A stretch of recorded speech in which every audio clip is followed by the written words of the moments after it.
Hey there, we are at Granada House today with the Plan Prepare Home team, and I have Kyle on our team, and today we're going to be going over what is a pre-approval, what is the pre-approval process, what's important about a pre-approval. So let's start with Kyle. Hey, how's it going? How's it going, Anthony? Yeah, it's great. This is fun. Let's do this again. Yeah, let's do it. Another wonderful day in San Diego.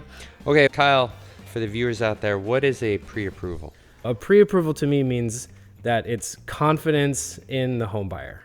And what we try to do is take their loan application and move the underwriting and the processing of that as forward in the process as possible so that they can be confident. Okay. Then what is a pre-qual? A lot of differences between a pre-approval and a pre-qual.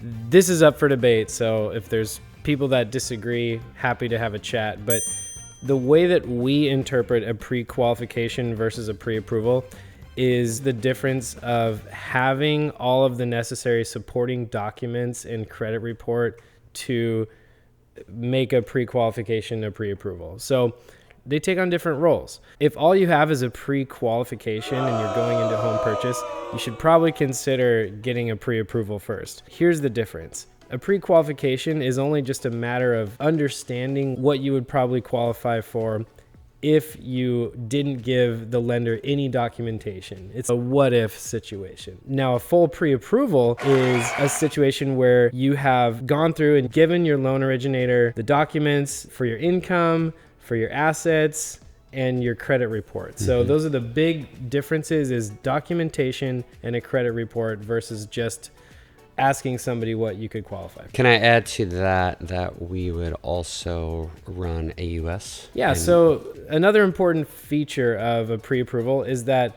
we are able to actually run the data we get from the credit report along with the standardized loan application software and put it through and actually test all those parameters together with Fannie Mae and Freddie Mac. It sends it all the way through their servers, and they determine, after indexing their database and guidelines, if that loan would be approved by an underwriter if all of the documentation that matches it also supports that based on those underwriting practices. So Kyle, what are the benefits of getting pre-approved?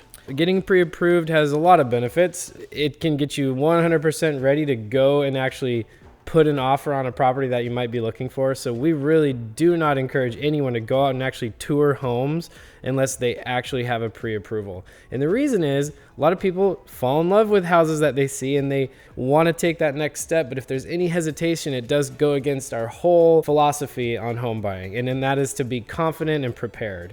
So if you go out shopping for homes and you don't have a pre-approval yet, you might want to consider doing that. Otherwise, there are strategic ways to not do a pre-approval. What's an example of someone that would not want to get a pre-approval? That's a good question too, because why wouldn't you just always get a pre-approval? If you're 6 months out from shopping for a home, or you know that you're not going to be buying within the first 3 months, you don't need a pre-approval. So a pre-approval should be only confined to the first 90 days because it does require a credit report, and a credit report is only good for the first 90 days that you obtain that credit report. Okay, thanks. That's really helpful. Tell me about a pre-qualification now. And a pre-qualification will help you understand what sort of home you should be able to afford after you take that to the next level. So a pre-qualification is much faster, and it doesn't require supplying a lot of documentation. But it's also not 100% accurate. Yeah, so if you were to look at a pre-qualification versus a pre-approval, there's going to be some differences there. And typically, the differences are not going to be in your favor. You're usually not going to be able to be pre-approved for something that you were not pre-qualified for. But it could be the other way around. You may be pre-qualified for something and then you're not pre-approved for that because there could be other data that comes in, and the way that the underwriting guidelines ask to actually calculate your income could be different than you otherwise thought. So would you say, to sum it up, if you're thinking about writing an offer on a property, best practice, you should have a pre-approval?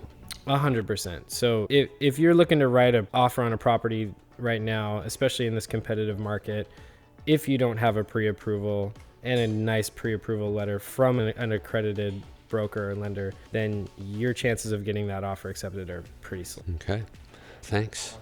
So are all pre-approvals the same? That's actually, I'm glad you asked that question because no, all pre-approvals are not the same. In fact, we have seen some really ugly pre-approval letters come through from agents that are listing properties that get to see all the offers coming in.